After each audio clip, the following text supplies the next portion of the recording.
Hello students, कैसे हो? बढ़िया। तो आज हम बेटा करेंगे एक्यूरेसी और प्रिसीजन और इसके ऊपर बहुत सारी बातें हम करेंगे आज। ठीक है, ये थोड़ा थ्योरेटिकल टॉपिक है तो ध्यान से समझना। और जो भी मैं आपको बोल बोल के बताऊंगा वो आपने लिखना है, क्योंकि अगर मैं लिखने बैठ गया तो वीडियो जो है वो 1-1.5 घंटे की बन जाएगी। ठीक है, कुछ एक बातें जो है वो मैंने पहले बोर्ड के ऊपर लिख दी हैं और कुछ एक बातें जो मैं बोलूंगा वो आपने अपने जो फेयर कॉपी है उसके ऊपर उतारनी है। ठीक है, मैं यहाँ पर लिख लूंगा और पीछे हट जाऊंगा और आपको बोलता जाऊंगा, आपने वो लिखते जाना है। Okay, clear? तो सबसे पहले हम क्या करते हैं, जैसे फॉर एग्जांपल कोई भी फिजिकल क्वांटिटी है, कोई भी फिजिकल क्वांटिटी हम जब उसको मेजर करते हैं तो किसी इंस्ट्रूमेंट से मेजर करते हैं, राइट? जैसे मान लो आपके पास चलो अभी आपने बर्निंग कैलिपर नहीं देखा है, आपने स्क्रू गोज नहीं देखा, हम सिंपल सी बात करते हैं। मान लो आपने घर में कोई कपड़ा काटना है, ठीक है? घर में वो होती है ना मीटर वाला, जो क्या बोलते हैं, मीटर रोड होती है या एक वो पट्टी सी होती है, वो मीटर वाली देखा होगा आपने, बहुत बच्चों के घर में होगा वो मीटर। तो हम उससे मेजरमेंट करते हैं। तो हम क्या करते हैं, जब उससे मेजर करते हैं तो हमारे पास जो मेजर वैल्यू है फिजिकल क्वांटिटी की वो एक्यूरेट तब होगी if it is very close to actual value of the physical quantity. मतलब जो एक्चुअल वैल्यू है किसी भी फिजिकल क्वांटिटी की, उसके साथ हम उसको क्या करते हैं, कंपेयर करते हैं। ठीक है, मान लो मैंने आपको 1 मीटर कोई रोड पकड़ा दिया आपके पास, ठीक है, या 1 मीटर कपड़ा पकड़ा दिया और मैंने बोला इसको आप मेजर करो, राइट? तो आप उसको मीटर रोड से ही मेजर करोगे, तो जो मेजर्ड वैल्यू होगी फिजिकल क्वांटिटी की वो एक्यूरेट तब होगी if it is very close to actual value of the physical quantity. अब मुझे पता है, मैंने आपको बोला कि ये 1 मीटर रोड है या 1 मीटर कपड़ा है, मुझे पता है कि ये 1.01 मीटर है, मैंने आपको बोल दिया। अब जो जब हम कपड़ा लेने जाते हैं तो आपने देखा होगा कि वो क्या करते हैं, ऐसे मीटर रोड को पकड़ते हैं, ऐसे करके फटाफट, ऐसे करके ऐसे करके ऐसे करके फटाफट क्या करते हैं, वो मेजर करके वो काट देते हैं। वो एक्चुअल जो उनकी मेजरमेंट होती है वो क्या करते हैं, अप्रॉक्सीमेट काट देते हैं। 0.01 अगर ज्यादा हो गया या 0.01 कम हो गया, उनके लिए उसमें कोई फर्क नहीं पड़ता है। ठीक है, लेकिन जब हम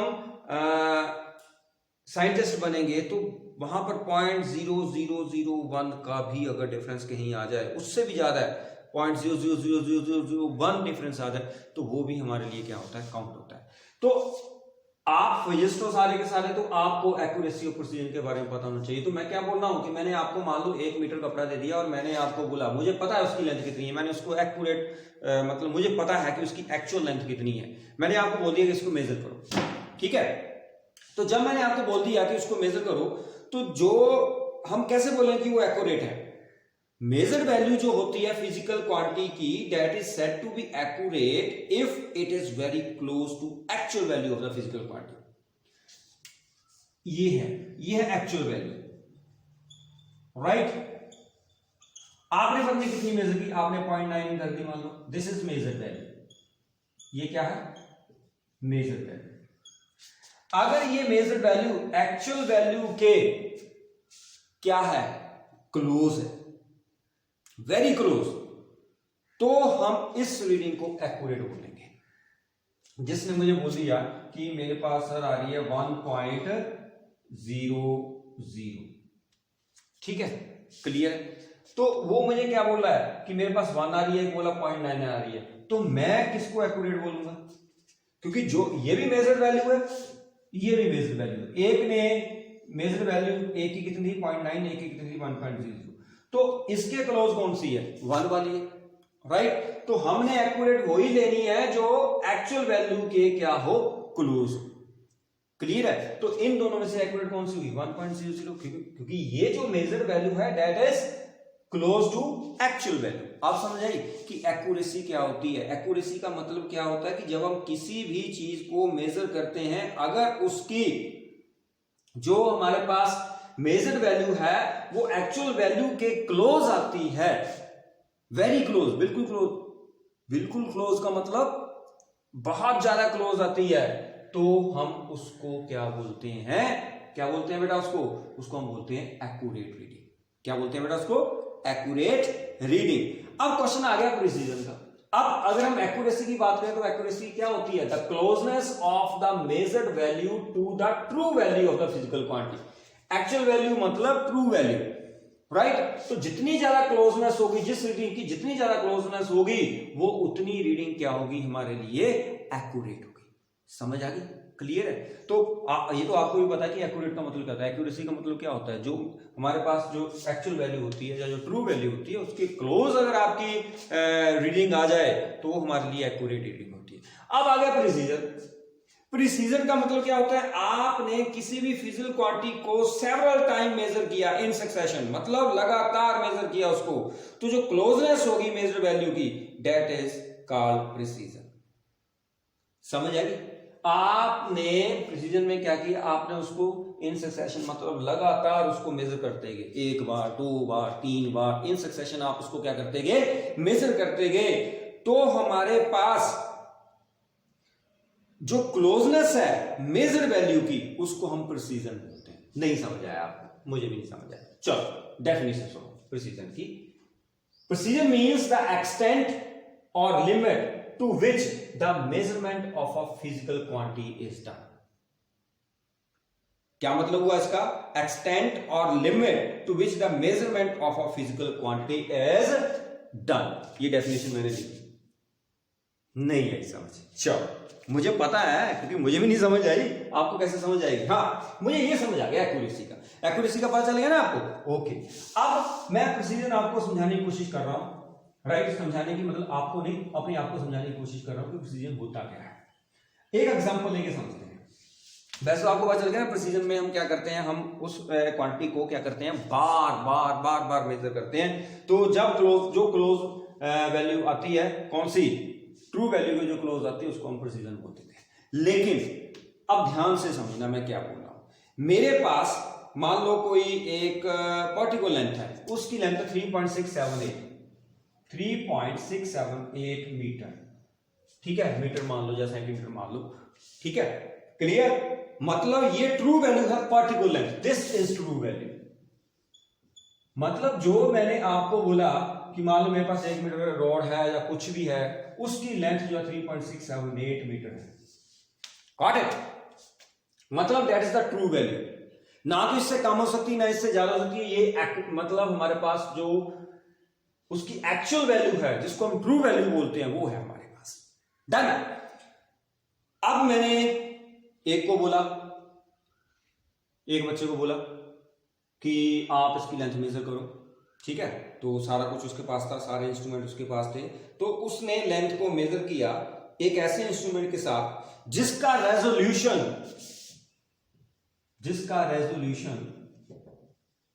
0.1 था।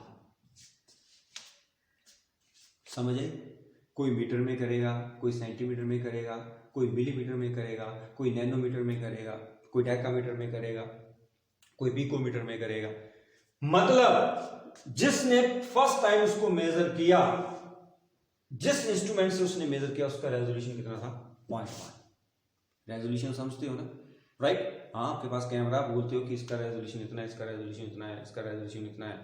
तो मतलब अगर 0.1 है या 0.01 है या 0.001 है, तो कौन सा रेजोल्यूशन बढ़िया होगा? जल्दी बोलो, जल्दी, शाबाश। इनमें से कौन सा रेजोल्यूशन बढ़िया होगा? ये, ठीक है? क्योंकि ये छोटी सी छोटी चीज भी आपको बड़ी करके बताएगा। कैमरे की बात करेंगे, देख लेना, आप उसमें लिखा होता है रेजोल्यूशन इतना, रेजोल्यूशन इतना, रेजोल्यूशन। तो अब जिसने सबसे पहले मेजर किया, उसने रेजोल्यूशन कौन सा यूज किया, कौन सा इंस्ट्रूमेंट यूज किया जिसका रेजोल्यूशन कितना था? 0.1। मेरी बात क्लियर हुई? समझ आई?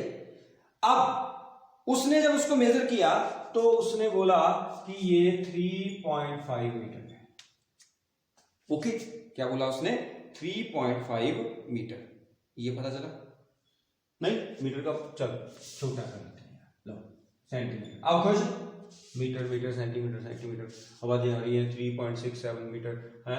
चलो मैंने सेंटीमीटर में कर दिया। ओके, तो अब इसने जिसका रेजोल्यूशन, जिस इंस्ट्रूमेंट का रेजोल्यूशन 0.1 था, उसने उसके साथ इसको मेजर किया तो उसके पास कितना आया? 3.5 सेंटीमीटर। एक दूसरा और आ गया, कहता सर मैं आपको मेजर करके बताता हूँ। आपको पता है 10th क्लास में, है ना, वो सबसे पहले उठ जाता, मुझे नाम भूल गया, नाम नहीं लूंगा, तो पूरी दुनिया को पता चल जाएगा, बिकॉज आपकी वीडियो आप नहीं वॉच करते, बहुत सारे लोग वॉच करते हैं, राइट, अदर कंट्रीज में भी वॉच करते हैं, मैं बताऊंगा आपको, मुझे मैसेज आते हैं उनके। तो रेजोल्यूशन जो है 0.1। अब एक ने और वॉच किया उसको, मतलब उसको मेजर किया, तो उसने जिस इंस्ट्रूमेंट के साथ उसको मेजर किया उसका रेजोल्यूशन जो था वो 0.01 था। अब एक बच्चा बोला कि सर फॉरेन वाले कैसे हिंदी समझते होंगे? अरे हम जैसे ही गए हुए हैं वहां पे, राइट, जो हम जैसे गए हुए हैं ना वो हमारी भाषा समझते हैं। क्लियर? हाँ, चलो अब रेजोल्यूशन जो है 0.01। उसने जब इंस्ट्रूमेंट यूज किया जिसका रेजोल्यूशन 0.01 था, जब उसने इसके साथ वो रोड की लेंथ को मेजर किया तो उसका जो आंसर आया वो आया 3.38 सेंटीमीटर। ध्यान से सुनना बेटा इसको, ठीक है। इसके बाद आपका सारे जो डाउट्स हैं प्रिसीजन के और एक्यूरेसी के सारे खत्म हो जाएंगे, ठीक है। आज हमने खत्म कर देने हैं वो। 3.678 जो थी उसकी ट्रू वैल्यू थी रोड की, एक ने मेजर किया, इसने 3.5 सेंटीमीटर बता दिया, उस बेचारे ने जो इंस्ट्रूमेंट यूज किया उसका रेजोल्यूशन कितना था? 0.1। फिर एक और आ गया, पता है आपको क्या नाम है उसका, जो क्लास में बहुत फटाफट उठता है, सर ये प्रॉब्लम, मुझे नाम भूल गया उसका, है ना। आप बोलोगे जोर से बोलना ताकि मम्मा को भी पता चले अंदर कि क्या कर रहे हैं बच्चे, ठीक है। तो रेजोल्यूशन जो है 0.01 उसने यूज किया तो 3.38 सेंटीमीटर आया। ओके, एक आया 3.5, एक आया 3.38 सेंटीमीटर, और हमारे पास एक्चुअल कितना था? 3.678 सेंटीमीटर। अब आपने मुझे ये बताना है कि इसमें एक्यूरेट कौन सी है और मोस्ट प्रिसाइज कौन सी है, मतलब जो प्रिसाइज रीडिंग है वो कौन सी है और जो एक्यूरेट है वो कौन सी है। अब ध्यान से सुनना, ये 3.5 centimetre that is very close to 3.678 than 3.38। 3.38 की जगह बजाय 3.5 सेंटीमीटर जो है that is very close to 3.678। It means this reading is accurate. समझे? ये रीडिंग क्या हुई? एक्यूरेट हुई, because it is very close to true value. मेरी पॉइंट समझ आया जो मैंने आपको बता रहा हूं? मैं क्या बोल रहा हूं कि हमारे पास जो एक्यूरेसी होगी the closeness of the measured value to the true value. This is the measured value, 3.5 centimetre is the measured value and 3.678 is the true value. Got it? हाँ, अब समझ आ गया। तो इसका मतलब ये, अब दोनों की हमने बात देखनी, दोनों में से देखनी किसकी एक्यूरेसी ज्यादा है और किसकी मोस्ट प्रिसाइज रीडिंग है। अब इसने भी मुझे बता दिया इसकी जो रीडिंग थी वो इससे क्या थी वो बिल्कुल क्लोज थी, राइट। मतलब इन दोनों में से ये रीडिंग इसके क्लोज है, तो इसका मतलब दिस रीडिंग इज एक्यूरेट। मेरी बात समझ आ गई? तो ये रीडिंग आपकी क्या हुई? एक्यूरेट हुई। बट 3.38, यहां पर रेजोल्यूशन कितना था? 0.1, यहां पर रेजोल्यूशन कितना था? 0.01। तो इसका मतलब ये रीडिंग जो है दैट इज प्रिसाइज। आप समझ आई कि ये रीडिंग प्रिसाइज है? क्यों? क्योंकि यहां पर हमने रेजोल्यूशन 0.1 लिया था, यहां पर 0.01 लिया था, मतलब रीडिंग उसने भी सही ली है। क्लियर है? क्योंकि जब हम हम क्या करते हैं, देखो आप जब सेंटीमीटर में लेते हो या मीटर में लेते हो, सबसे पहले आपके पास मान लो मीटर, फिर आप उसको सेंटीमीटर में लेते हो, प्रिसाइज हो जाएगी। सेंटीमीटर के बाद आप उसको मिलीमीटर में लेते हो और प्रिसाइज हो जाएगी। मिलीमीटर से आप नैनोमीटर में चले जाओगे और प्रिसाइज हो जाएगी। नैनोमीटर से आप पिकोमीटर में चले जाओगे और प्रिसाइज हो जाएगी। मेरी बात समझ आ रही है? ठीक है। तो मतलब जितना आप, ये तो आपको भी पता है कि अगर हम किसी भी इंस्ट्रूमेंट को अगर मेजर करेंगे, अगर मीटर में रहेंगे तो मीटर में ही आएगा उसका आंसर, लेकिन जब सेंटीमीटर में करेंगे थोड़ी सी प्रिसाइज हो जाएगी, मिलीमीटर में करेंगे और प्रिसाइज हो जाएगी, राइट। और जितना आपका रेजोल्यूशन ज्यादा होगा इंस्ट्रूमेंट का, उतनी ही रीडिंग आपकी क्या होगी? प्रिसाइज होगी। अब आपके माइंड में आ गया ये भी सही था, ये एक्यूरेट था, बट ये क्या था? प्रिसाइज था। मेरी बात समझ आ गई? तो प्रिसीजन का मतलब क्या है? मीन्स द एक्सटेंट और limit to which the measurement of a physical quantity is done. कितने एक्सटेंट तक आप उसको मेजर कर रहे हो, आप उसको मीटर तक मेजर कर रहे हो, आप उसको सेंटीमीटर तक मेजर कर रहे हो, आप उसको मिलीमीटर तक मेजर कर रहे हो, या उससे आगे आप उसको क्या कर रहे हो, मेजर कर रहे हो। जितना आप आगे जाओगे, जितना रेजोल्यूशन बढ़ाओगे, उतनी रीडिंग आपकी क्या आ जाएगी, प्रिसाइज आ जाएगी। तो इसके साथ ही मैंने आपको बता दिया कि true value, measured value, accurate value और प्रिसाइज वैल्यू, इसमें किसी को कोई प्रॉब्लम आज के बाद नहीं होगी। एम आई राइट? क्लियर? चले आगे। अब इसके बाद आ गया हमारे पास कि एरर क्या होते हैं। What are errors? एरर्स क्या होते हैं? एरर्स जो हम करते हैं, है ना, एरर मतलब गलतियां होती हैं, मिस्टेक और एरर में क्या फर्क होता है? नहीं पता? मुझे भी नहीं पता। चलो सर्च करो, ठीक है। What is the difference between mistake and error? और मुझे बताना है कि मिस्टेक्स और एरर्स में क्या डिफरेंस है। मुझे सिर्फ एरर पता, क्योंकि गलतियां तो मैं करता ही नहीं, है ना, और गलतियां आप ढूंढने के लिए आपको रखा हुआ है मैंने, नहीं? हाँ, बोलते सर आप बहुत गलतियां करते हो। चलो ठीक है, अब हम कर रहे हैं एरर्स।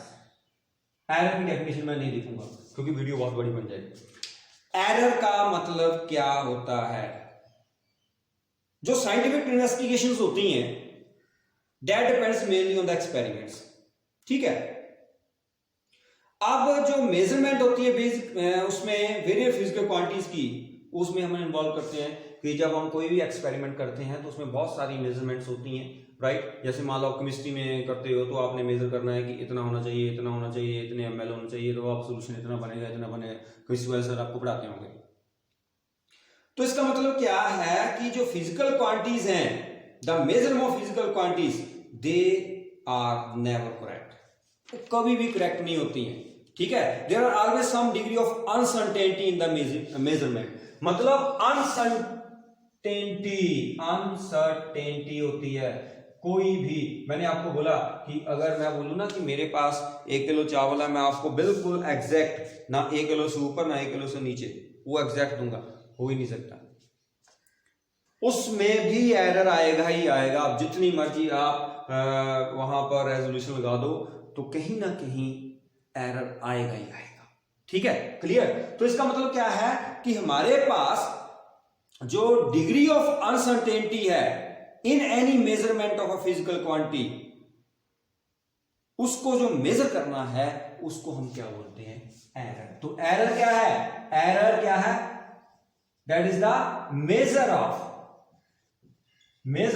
डिग्री ऑफ, कितनी डिग्री तक? Degree of uncertainty. क्या बोला मैंने? The measure of the degree of uncertainty in the measurement of the physical quantity, in the measurement of the physical quantity। समझ आ गई?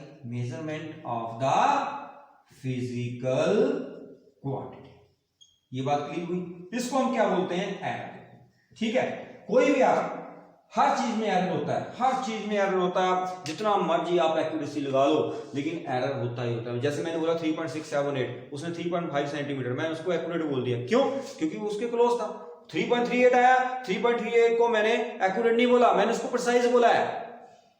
क्यों? क्योंकि उसने जो उसके ऊपर रेजोल्यूशन लगाया है वो पहले वाले से क्या लगाया है? ज्यादा लगाया। मेरी बात क्लियर हुई?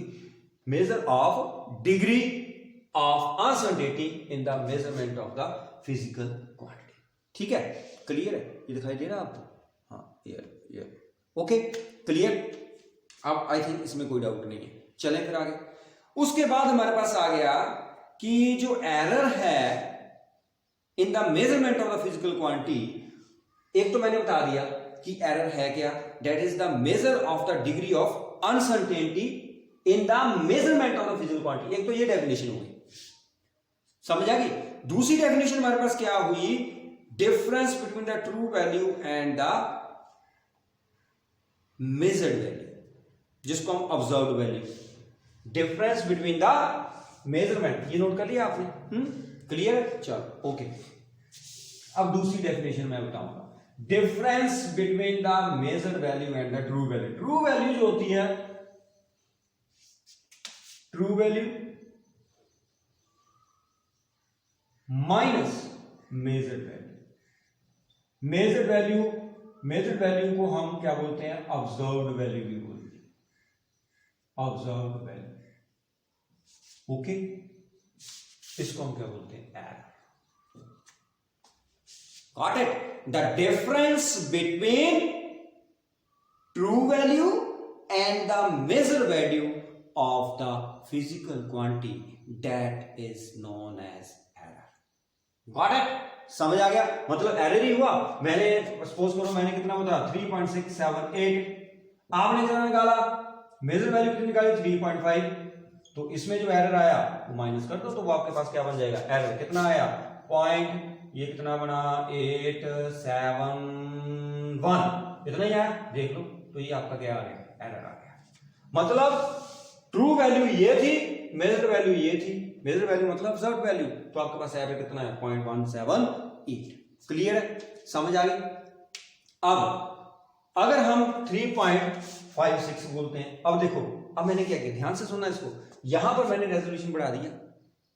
जब मैंने रेजोल्यूशन बढ़ा दिया तो आप डिफरेंस करके देखना, इससे कम आएगा। मैं और रेजोल्यूशन बढ़ा देता हूं, मैं इसको ऐसे ले लेता हूं, मान लो अब कितना बताया, रेजोल्यूशन 0.001 का आ गया, राइट? तो जब रेजोल्यूशन मैंने और बढ़ाया, तो अब फिर देखना इसको जब माइनस करोगे तो ये भी आपका क्या आएगा, इससे क्या आएगा, कम आएगा। मतलब जैसे जैसे आप रेजोल्यूशन बढ़ाते जाओगे आपका जो एरर है वो कम होता जाएगा, मतलब वो रीडिंग आपकी क्या बनती जाएगी, प्रिसाइज बनती जाएगी।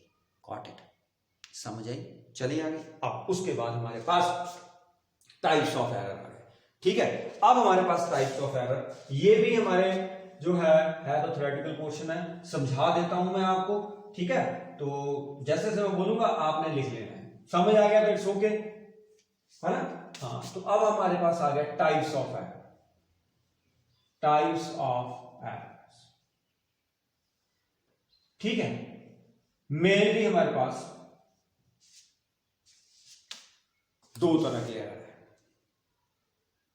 ठीक है, टाइप्स ऑफ एरर, एक सिस्टमैटिक एरर, एक हम बोलते हैं रैंडम एरर। कौन सा? सिस्टमैटिक एरर, सिस्टमैटिक एरर, और एक क्या बोला मैंने, रैंडम एरर। ठीक है, टाइप्स ऑफ एरर में मैंने बताया हमारे पास क्या आता है, सिस्टमैटिक एरर, और दूसरा मैंने क्या बताया, रैंडम एरर। एरर्स कर देते हैं, क्लियर? तो सिस्टमैटिक एरर जो है इसके आगे टाइप है।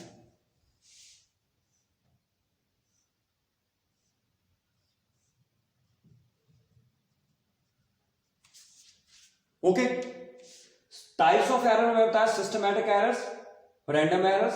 सिस्टमैटिक एरर जो है वो आगे उसके 4 पार्ट्स हम रखेंगे। पहला, सबसे पहला सिस्टमैटिक एरर करते हैं हम। सिस्टमैटिक एरर होता क्या है? सिस्टमैटिक एरर क्या होता है? The error which occurs according to a definite pattern is known as systematic error. Definition note करनी है, मैं लिखूंगा नहीं, एक बार फिर बोल रहा हूं। The error which occurs according to a definite pattern is known as systematic error. ठीक है, उसमें एक डेफिनेट पैटर्न होता है। सिस्टमैटिक एरर में मतलब सिस्टमैटिक एरर, सिंपल सी बात है, एरर भी देखो सिस्टमैटिक होते हैं, है ना? मतलब हमारी गलतियां, जो हम गलतियां करते हैं वो भी सिस्टमैटिक होंगी, एरर भी सिस्टमैटिक हो सकते हैं, देखो सिस्टम सभी में है, जो गलतियां करता है उसमें भी सिस्टम चला हुआ है। गुड। तो सिस्टमैटिक एरर जो है, सिस्टमैटिक एरर में हम क्या बोल रहे हैं कि the error which occurs according to a definite pattern, इसमें डेफिनेट पैटर्न आता है, which occurs according to a definite pattern. ठीक है, तो जो डेफिनेट पैटर्न के ऊपर एरर होता है उसको हम क्या बोलते हैं, सिस्टमैटिक एरर। अब सबसे पहले हम बोलेंगे इंस्ट्रूमेंटल एरर। ये 1, ये 2, ये 3, ये 4, इसको मिटा दो डेफिनेट पैटर्न में। अब मैं क्या बोल रहा हूं कि सबसे पहला जो एरर है, यहां पर आपको दिखाई नहीं देगा इसलिए मैं 1 करके यहां पर लिखता हूं। ठीक है, 1 मतलब आपने यहां पर सोचना है इसको। तो 1 का मतलब क्या है, इंस्ट्रूमेंटल एरर। इंस्ट्रूमेंटल एरर कैसे? ये क्या होता है इंस्ट्रूमेंटल एरर? ध्यान से सुनना। इंस्ट्रूमेंटल एरर मतलब मैंने क्या बोला कि सपोज करो आपके पास कोई वर्नियर कैलिपर है। वर्नियर कैलिपर, मैं बार बार वर्नियर कैलिपर की एग्जांपल ले रहा हूं क्योंकि प्लस वन में एक्सपेरिमेंट है, स्क्रू गोज का प्लस वन में एक्सपेरिमेंट है, राइट? तो क्या करूं बता दो? चलो ठीक है। वर्नियर कैलिपर जो होता है उसमें क्या होती है कि हम जीरो को जीरो के साथ कंसाइड करते हैं। सिंपल सी बात करना आपने, ठीक है? हम जीरो को जीरो के साथ कंसाइड करते हैं। उसमें हम रीडिंग जब लेते हैं ना तो पहले हम देखते हैं कि जीरो के साथ जीरो कंसाइड है कि नहीं है। अगर जीरो के साथ जीरो कंसाइड नहीं है, या जीरो जो है वो वर्नियर कैलिपर की जीरो से इधर आ रही है या इधर आ रही है, आप मेरी बात समझ रहे हो मैं क्या बोल रहा हूं? कि मैंने रीडिंग तब लेनी है कि ये जीरो है कि ये जीरो है, जब मैं रीडिंग लेना स्टार्ट करूंगा तो जीरो जीरो के ऊपर आनी चाहिए। समझ आई? उसके ऊपर एक मेन स्केल होती है, एक वर्नियर स्केल होती है। तो मेन स्केल की जीरो, वर्नियर स्केल की जीरो अगर बिल्कुल आमने सामने है, एक लाइन के सामने बिल्कुल, ये वर्नियर का है, ये किसका है, ये किसका है? उसमें जो स्केल थी मैंने अभी बताया, कौन सी स्केल थी याद करो? Main scale. एक होती है वर्नियर स्केल, एक क्या होती है? Main scale. अगर उनकी जीरो बिल्कुल ऐसे है, एक दूसरे के साथ कोइंसाइड कर रही है, इसका मतलब वो वर्नियर कैलिपर जो है वो जो भी रीडिंग आपको देगा वो आपकी रीडिंग जो होगी एक्यूरेट होगी अकॉर्डिंग टू वर्नियर कैलिपर। ठीक है? जितनी प्रिसीजन उसकी है उसके अकॉर्डिंग वो रीडिंग उसकी क्या होगी? एक्यूरेट होगी। तो अगर वर्नियर कैलिपर ऐसे होते हैं, किसी में जीरो इधर देखना, किसी में जीरो इधर होती है, किसी में जीरो इधर होती है, इसकी मान लो फिक्स है। ये हमारे पास कौन सा है? वर्नियर स्केल की जो है वो हमारे पास एरर है, सॉरी जीरो है, और एक हमारे पास क्या है जो वर्नियर कैलिपर का मेन स्केल है उसकी है। ये मेन स्केल सपोज करो, ये मेन स्केल सपोज करो, ये वर्नियर स्केल। कई बार जीरो ऐसे होगी, कई बार जीरो इसकी ऐसे होगी, मतलब जीरो के साथ जीरो कंसाइड नहीं करेगी, तो इसका मतलब उस इंस्ट्रूमेंट में एरर है, राइट? तो उस एरर को हम क्या बोलते हैं? Instrumental error.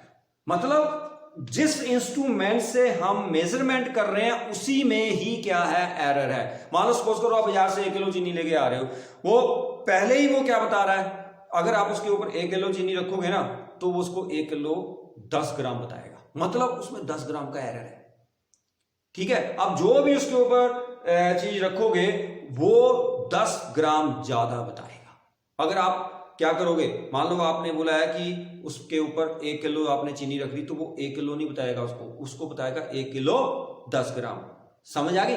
क्लियर है? तो इसका मतलब वो जो वेइंग मशीन है उसमें पहले ही एरर है, तो that error is known as instrumental error, the error in the instrument. ठीक है? तो इसका मतलब क्या हुआ कि ये जो एरर्स हैं that cause due to faulty instruments, the error which is caused by faulty instrument, जिसमें फॉल्ट होता है, फॉल्टी इंस्ट्रूमेंट। डेफिनेशन लिख ली ना, the error which is caused by faulty instruments, that error is called instrument error. मेरी बात समझ आ गई? क्लियर है? चल गया पता? इंस्ट्रूमेंट को ठीक करो, आपका एरर ठीक हो जाए। जो इंस्ट्रूमेंटल एरर है उसको हम रिमूव कर सकते हैं, हम इंस्ट्रूमेंट को ठीक करा सकते हैं। ठीक है? उसके बाद आ गया हमारे पास सेकेंड, नंबर 2, दैट इज पर्सनल एरर। ठीक है? कौन सा एरर है? Personal error. Second instrument error पता चल गया, उसके बाद आ गया सेकेंड पर्सनल एरर। ठीक है? Personal error. पर्सनल एरर क्या होता है? अब ध्यान से सुनना, आपने वो देखा है वेइंग मशीन जिसको हम बोलते हैं तकड़ी? तकड़ी सुनी आपने? Brown law. देखो ऐसे होती है, ये ऐसे करके, ऐसे करके, फिर ऐसे करके, फिर ऐसे करके, फिर ऐसे करके, ऐसे करके, ये आपकी क्या बन गई? यहाँ पर कुछ ऐसे होता है पकड़ने वाला, उसके बीच में ये गोल गोल सा होता है, यहाँ से ऐसा कुछ होता है। देखिए आपने? हाँ, मेरी ड्राइंग बहुत अच्छी है। यहाँ पर सामान रखा, यहाँ पर वेइंग रखते हैं, जो भी करते हैं आपने देखिए ना, ऐसे करके देखिए, राइट? अब सपोज करो कि मैंने आपको बोला कि मुझे 1 किलो जो है वो आपने बाजार से चने लेके आने हैं। ठीक है? अब वो तकड़ी वाला ऐसे बैठा, वो आपके सामने ऐसे कर रहा है, उसने थोड़ा सा उसको टेढ़ा कर दिया, बताएगा वो आपको कि देखो बाबूजी देखो ये हो गया आपका, राइट? लेकिन आपने उसको टेढ़े होकर देखा, आपने एग्जैक्टली उसको सामने, वो आपको अगर ऐसे बताएगा तो आपको जो ये होता है इसमें वो पॉइंटर होता है, वो पॉइंटर अगर एग्जैक्टली आपको सेंटर में दिखाई दे रहा है, इट मींस दोनों तरफ वेट, आपको थोड़ा सा टेढ़ा करके बता देगा वो, तो आपको ये नहीं पता चलेगा कि वो इतना इस तरफ को है या इतना इस तरफ को, क्योंकि आप उसको ऐसे देख रहे हो। समझ आ रही है मेरी बात? That is your personal error. Means अगर आप देखो, आपको भी देखा, अभी देखो, देख रहे हो ना ऐसे, आपको एरर लग रहा है? ये देखो आप, मेरी ये उंगली में और इस पेन में एरर लग रहा है? नहीं लग रहा। अब देखना, ऐसे ही रख रहा हूं, देखो कितना एरर है। मेरी बात समझ आई? अगर आप इसको ऐसे देख रहे हो, देखो कोई एरर नहीं लग रहा। ये देखो, जैसे जैसे मैं इसको घुमा रहा हूं, देखो एरर बढ़ रहा है, देखो कितना एरर आ गया सामने। This is known as personal error. समझ आई? क्या बोलते हैं हम इसको? पर्सनल। या फॉर एग्जांपल मैंने आपको बोला, हाँ आप घर में भी देख सकते हो, आपको मम्मा ने बोला कि बेटा टाइम बताओ कितना है, आप ऐसे गए, वाल के ऊपर क्लॉक लगाया, ऐसे देख रहे हो, राइट? तो आपको नीडल एग्जैक्टली जहां पर है वहां पर नहीं दिखाई देगी। इट मींस जो आप टाइम अपने मम्मा को बताओगे या पापा को बताओगे, वो टाइम क्या होगा? गलत टाइम होगा, उसमें एरर होगा। That error is known as personal error. मेरी बात समझ आई? लाइव एग्जांपल मैंने आपको यहीं पर बता दी, और वो वॉल क्लॉक वाली वो भी मैंने आपको बता दी, करके देख लेना। पहले आप साइड से देखना, आपको टाइम कुछ और लगेगा। अब ये मत देखना कि आप उसमें डिजिटल क्लॉक लगा होगा, मैं वो सुइयों वाला क्लॉक उसकी बात कर रहा हूं, लाइक कहीं के। चलें आगे, समझ आ गई? जो आप बातें करते हो ना, मुझे सुनाई दे जाती है कि आप अभी क्या बोल रहे हो। तो पर्सनल एरर पता चल गया। तो पर्सनल एरर का मतलब क्या है? डेफिनेशन लिखो, the errors in the measurement of physical quantities due to limitation और केयरलेसनेस ऑफ द ऑब्जर्वर। क्या है? Due to limitation and carelessness, जो आप हो किसका? Of an observer. मेरी बात समझ आ गई? So this is known as personal error. Repeat करो, okay. The errors in the measurement of physical quantity due to the limitation और carelessness of an observer is known as personal errors. Got it? Clear है? ठीक है। Due to limitation and carelessness of an observer. ये आपको दिखाई दे रहा है? ये लो, वहां रिफ्लेक्शन पड़ रही थी, इसलिए थोड़ा सा मैंने इस तरफ को कर दिया हुआ, क्योंकि लाइट कम हो जाती है, फिर लाइट जगी हुई है तो रिफ्लेक्शन तो आएगी, है ना? क्योंकि आप पढ़ते नहीं, इसलिए दिन में हमें वीडियो नहीं बना सकते, क्योंकि बहुत सारी आवाजें आती हैं, रात को बनाना पड़ता है, तो रात में लाइट की रिफ्लेक्शन आती है। ठीक है, लेकिन एनीवे पढ़ तो रहे हो आप। क्लियर होगी बात? अब नंबर 3, तीसरा पॉइंट हमारे पास क्या है? तीसरा पॉइंट है हमारे पास नेचुरल एरर्स। नेचुरल, ठीक है, पर्सनल एरर पता चल गया। अब तीसरा, ये सारे के सारे हम सिस्टमैटिक एरर जो हैं उसको डिस्कस कर रहे हैं। अब हमारे पास क्या आ गया? Natural error. नेचुरल एरर क्या होता है? नेचुरल एरर मतलब नेचुरल, है ना? तो नेचुरल एरर की डेफिनेशन क्या होगी? The error arising due to the change in the condition of the environment. Due to the change in the condition of an environment। ठीक है, समझ लेना। ड्यू टू एनवायरमेंट, यार ये स्पेलिंग ऑफ, हाँ ठीक है, due to the change in the condition of environment. ठीक है, क्लियर है? तो due to the change in the conditions of the environment, हमारे पास जो एरर आता है उसको हम क्या बोलते हैं? Natural error. क्या बोलेंगे उसको? Natural error. फॉर एग्जांपल, हम मेल्टिंग पॉइंट ऑफ आइस जो है वो देख रहे हैं अंडर नॉर्मल प्रेशर। ठीक है, मैंने क्या बोला कि हम क्या कर रहे हैं? मेल्टिंग पॉइंट ऑफ आइस देख रहे हैं। तो नॉर्मल टेम्परेचर प्रेशर के ऊपर देख रहे हैं, एकदम से कुछ ऐसा हुआ कि जो एटमॉस्फेरिक प्रेशर है वो इंक्रीज हो गया, या क्या हो गया? डिक्रीज हो गया, मतलब उसमें चेंज आ गया। तो जो हमारे पास मेल्टिंग पॉइंट ऑफ आइस था, जो अब हम उसकी वैल्यू मेजर करेंगे वो लगा है। ठीक है, जैसे पता चल गया ना कि मान लो एग्जांपल मैंने आपको पहले दे दी कि हम क्या कर रहे हैं, मेल्टिंग पॉइंट ऑफ आइस ले रहे हैं। तो मेल्टिंग पॉइंट आइस जो है वो हम पार्टिकल टेम्परेचर प्रेशर के ऊपर ले रहे हैं। मान लो एटमॉस्फेयर में ऐसा चेंज होता है कि प्रेशर कम हो जाए या प्रेशर बढ़ जाए, तो हमारे पास जो रीडिंग आएगी मेल्टिंग पॉइंट की वो क्या होगी, एग्जैक्ट नहीं आएगी, वो चेंज होगी आएगी। Got it. दूसरा एक अप्रेंटिस होता है ओम्स लॉ, आपने पढ़ा है 10th क्लास में, है ना, ओम्स लॉ। ओम्स लॉ से हम क्या करते हैं, आपने देखा होगा ओम्स लॉ में क्या करते हैं, V और I के बीच में ग्राफ ड्रा करते हैं तो V is directly proportional to I आता है। लेकिन मैंने आपको 10th में ये बताया था कि ओम्स लॉ यूनिवर्सल लॉ नहीं है, ये भी फेल हो जाता है। पर्टिकुलर कंडीशन के ऊपर ये राइट होता है, अदरवाइज उसके बाद क्या हो जाता है, उड़ जाता है ये भी। ठीक है, क्लियर। तो क्या करते हैं कि टेम्परेचर अगर हमने कंडक्टर का, हम अगर टेम्परेचर ऑफ कंडक्टर देख रहे हैं तो वो that remains same through out the experiment. अगर टेम्परेचर कंडक्टर का इंक्रीज हो गया ड्यूरिंग द एक्सपेरिमेंट तो ओहम लॉ वे नहीं होता है। मैंने आपको बताया था कि हमारे पास जब ओहम लॉ में करते हैं, ओहम लॉ में बोलते हैं V is directly proportional to I at particular temperature और प्रेशर, और जो फिजिकल कंडीशन है दैट रिमेन्स अनचेंज्ड। हमने उसमें बोला था कि फिजिकल कंडीशन चेंज नहीं होगी। अगर फिजिकल कंडीशन चेंज हो जाएगी तो ये हमारे पास ग्राफ नहीं आएगा। इसका मतलब वो एरर कौन सा है, नेचुरल एरर है, उसको नहीं। अब जब कंडक्टर में से करंट पास होगा भाई वो तो गर्म होगा ही होगा। जब उसका टेम्परेचर इंक्रीज होगा तो उसका क्या होगा, आपको पता है, रेजिस्टेंस, रेजिस्टिविटी, सुना कुछ, चलो अभी नहीं आपको पता, वो बात में बताएंगे। इतना बस इतना याद रख लो कि अगर हम ओहम लॉ का एक्सपेरिमेंट कर रहे हैं तो अगर हमारी फिजिकल कंडीशन चेंज हो जाती है, फिजिकल कंडीशन हम थोड़ा चेंज कर रहे हैं, कौन कर रहा है, नेचर कर रहा है। अब एटमॉस्फेरिक प्रेशर मैं थोड़ा बढ़ा रहा हूं, गर्मी मैं थोड़ा बढ़ा रहा हूं, कौन बढ़ा रहा है, नेचर बढ़ा रही है। ठीक है, तो वो जो एरर है that error is known as natural error. Clear होगी बात, वेरी गुड। उसके बाद आ गया इम्परफेक्शन इन एक्सपेरिमेंटल टेक्निक और प्रोसीजर। इम्परफेक्शन, इम्परफेक्शन क्या होता है, क्या होता है इम्परफेक्शन, चलो मुझे भी नहीं पता, इंग्लिश आपको आती है मुझे नहीं आती। Imperfection, right, imperfection. अब मैं क्या बोल रहा हूं कि इम्परफेक्शन इन एक्सपेरिमेंटल टेक्निक और प्रोसीजर, इन एक्सपेरिमेंटल टेक्निक और प्रोसीजर, स्पेलिंग देख लेना बेटा, गलत ना हो। ठीक है, imperfection in experimental techniques and procedures, ऐसे लगा देते हैं यहां पे।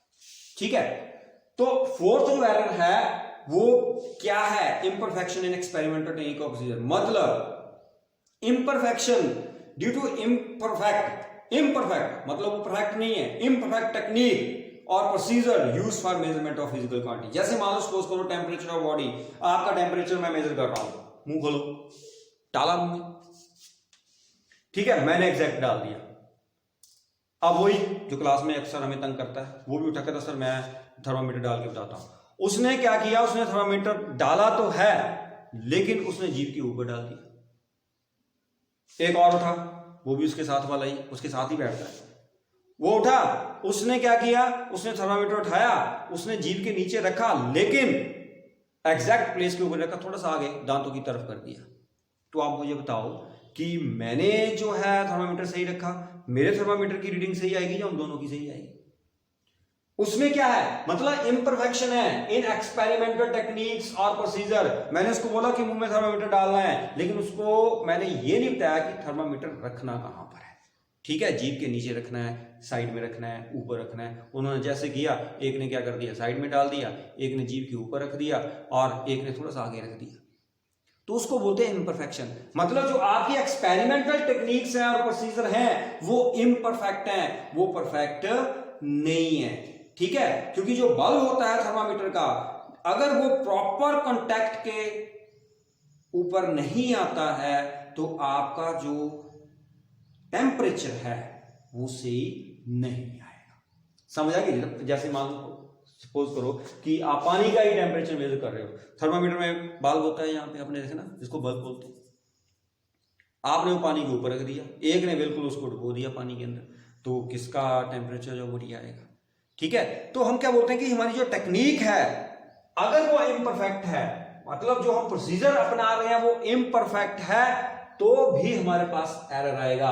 और वो एरर कौन सा है? Systematic error. So these are the 4 parts of systematic errors. किसी को कोई प्रॉब्लम, अब क्वेश्चन क्या आता है कि हम इनको सिस्टमैटिक एरर को कैसे एलिमिनेट करेंगे। ठीक है, उसके बाद फिर हम रैंडम एरर के ऊपर आएंगे। हमने सिस्टमैटिक एरर को एलिमिनेट करना है। How to eliminate systematic errors, कैसे हम इसको क्या करेंगे? एलिमिनेट करेंगे।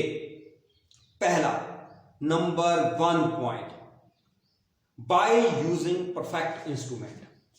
बाय यूजिंग परफेक्ट इंस्ट्रूमेंट, समझ आ गया? पहला एरर वो गया। ठीक है, जो हमने सबसे पहले किया, by using perfect instrument. Number 2, by improving the experimental procedures. By improving the experimental, मैं ऐसे कर रहा हूं, प्रोसीजर्स समझ गए ना? एंड टेक्निक्स नोट कर लेना बेटा, मैं फास्ट में लिख रहा हूं ताकि वीडियो बड़ी ना हो जाए। ठीक है, पहला मैंने क्या बोला? बाय यूजिंग परफेक्ट इंस्ट्रूमेंट, मतलब इंस्ट्रूमेंट आपका परफेक्ट होना चाहिए, और दूसरा उस इंस्ट्रूमेंट को यूज करना भी आपको आना चाहिए। मतलब इम्परफेक्ट टेक्निक्स नहीं होनी चाहिए, इम्परफेक्शन नहीं होनी चाहिए। जो आप एक्सपेरिमेंटल प्रोसीजर अडॉप्ट कर रहे हो वो क्या होना चाहिए? उसको इंप्रूव करो, और वो हमारे पास क्या होना चाहिए? परफेक्ट होना चाहिए। Number 3, bye controlling the conditions of the environment. By controlling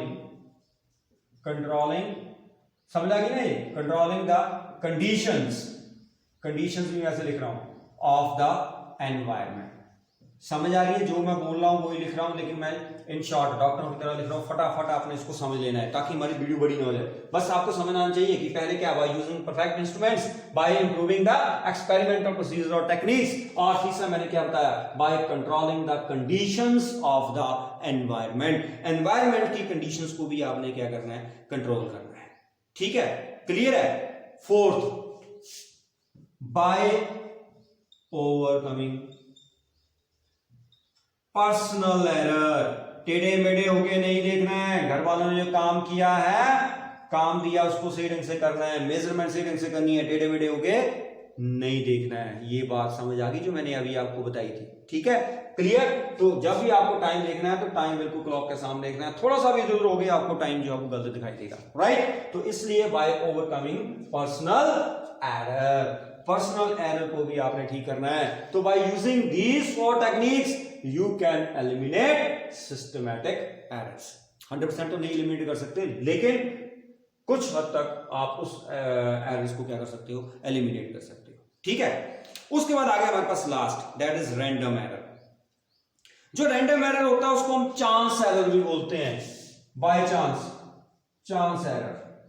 ठीक है, चांस एरर बोलते हैं। चांस एरर का मतलब क्या है कि मान लो आपके मम्मा ने आपको बोला कि बेटा वो टाइम का, जैसे ही आप टाइम देखा, मैंने पीछे धक्का मार दिया, आप दूसरे काम चले गए, आपने एकदम से देखा, ऐसे करके वे चले गए, राइट? तो मतलब जो एरर आया वो बाय चांस आ गया, क्योंकि उसको क्या पता था कि पीछे से सर मुझे धक्का मार देंगे, राइट? तो हमारे पास ऐसे एरर्स जो होते हैं random errors, these errors can not be controlled by the observer, right? ये पॉजिटिव भी हो सकते हैं, नेगेटिव भी हो सकते हैं।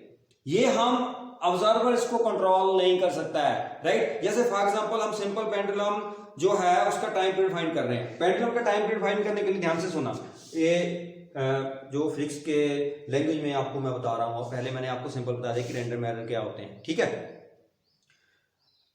चांस एरर मतलब बाय चांस ही हो गया, राइट? हमने जानबूझ के नहीं किया, हमारी टेक्निक सारी कुछ अच्छी थी, सब कुछ हो गया, लेकिन वो बाय चांस ही हो गया, राइट? समझे ना कि बाय चांस हो गया भाई। हम ऐसे बोलते हैं कि गलती होगी, बाय चांस होगी, नो प्रॉब्लम।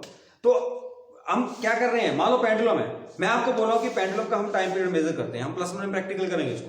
पेंडुलम को आपने ऐसे पकड़ा हुआ है, पेंडुलम का क्या होता है कि आपने इस तरफ से ऐसे सीधा रखना है, नीचे एक लाइन लगानी है, वो सीधा ऐसे जाना चाहिए, उसकी जो सिंपल हार्मोनिक मोशन है वो ऐसे होना चाहिए, बिल्कुल सीधा, राइट?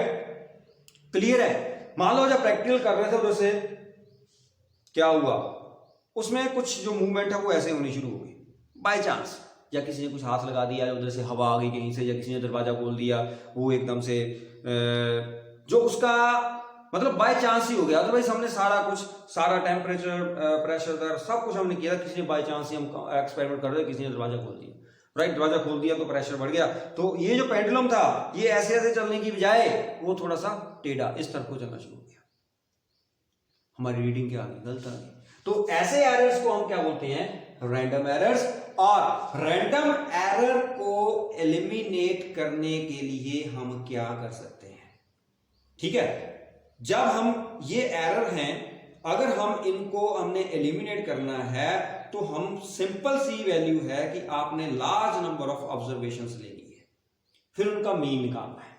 मतलब कोई भी एरर है, आपने रैंडम एरर जो है उसको अगर आपने एलिमिनेट करना है, कि मतलब हम रीडिंग ले रहे हैं, जैसे पेंडुलम की रीडिंग ले रहे हैं, राइट, पेंडुलम की रीडिंग ले रहे हैं कि बाई चांस हम, मतलब ये जो एरर्स होते हैं रैंडम एरर्स, ये चांस है होते हैं, बाई चांस किसी ने कुछ मतलब एयर उधर से आ गई या थोड़ा सा उसमें वेरिएशन होगी, या हम जब उसको पेंडुलम को ऐसे पीछे की तरफ खींच रहे हो, छोड़ रहे थे तो हमारा हाथ इधर हो गया, हमने बहुत फ्रैक्शन किया, लेकिन जब हमने छोड़ा ना थोड़ा सा कंपन हो गया, या किसी ने हमें कुछ बोल दिया, या हम भी इधर उधर हो गए, या हमें कुछ चक्कर आ गया, या कुछ भी हो गया, मतलब बाय चांस हो गया, जो भी हो गया, राइट, तो उस एरर को हम क्या बोलेंगे, रैंडम एरर बोलेंगे या चांस एरर बोलेंगे। अब ऐसे कई बार होता है, तो हमने इनको क्या करना है, एलिमिनेट करना है। तो एलिमिनेट करने के लिए हम क्या करते हैं, हमने एक रीडिंग ले ली, दूसरी रीडिंग ले ली, तीसरी रीडिंग ले ली, चौथी रीडिंग ले ली, पांचवी रीडिंग ले ली, और जितनी आप ले सकते हो ले लो, इनको ऐड किया, फिर हमने क्या निकाला, 5 है तो 5 से डिवाइड कर दिया, इसको हम बोलते हैं मीन। क्या बोलते हैं, मीन। तो ये हम मीन रीडिंग लेंगे। क्लियर है, समझ आ गई। तो हम इसको क्या बोलते हैं कि that is the best possible value of physical quantity, this is known as best possible value of physical quantity. Clear, best possible value of physical quantity.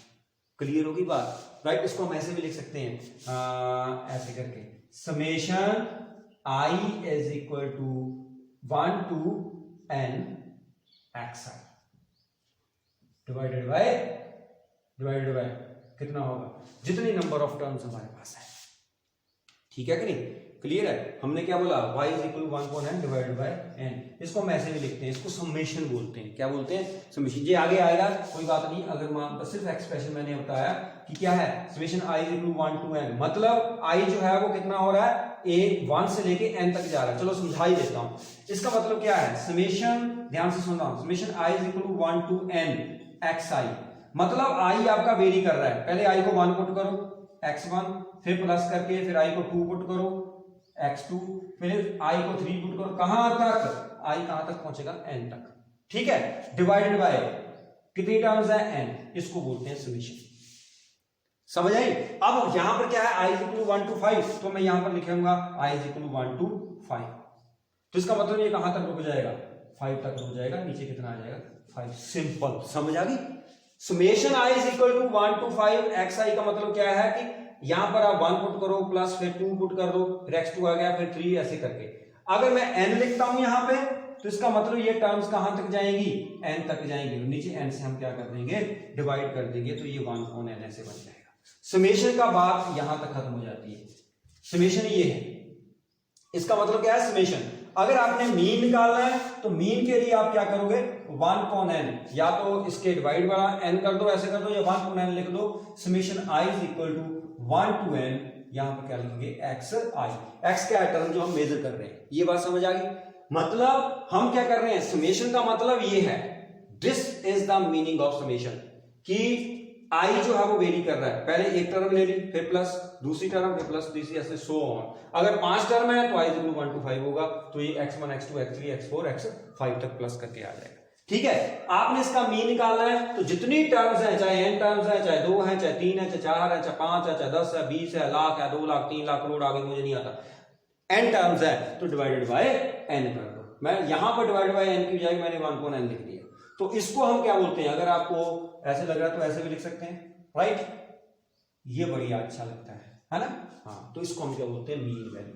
तो this is the best possible value of the physical quantity x bar, इसको हम mean भी बोलते हैं।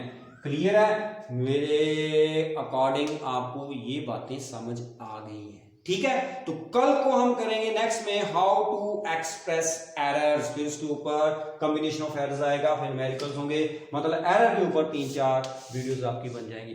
तो बेटा जो भी आपने करना, देखो मैं आपको ना हर चीज को मैं बिल्कुल एक्सपेक्ट, मैं सिलेबस को खत्म करने वाला नहीं काम कर रहा हूं, ठीक है? मैं ये कह रहा हूं घर पर बैठ के आपने जितना पढ़ना है ना उसको बिल्कुल सही ढंग से पढ़ो, राइट? सिलेबस खत्म हो ना हो, डोंट बॉदर अबाउट दैट, ठीक है? लेकिन जो भी चीज करनी है आपने परफेक्ट करनी है, इसमें किसी को कोई प्रॉब्लम है तो मुझे बताना है, ठीक है? Good luck and God bless you.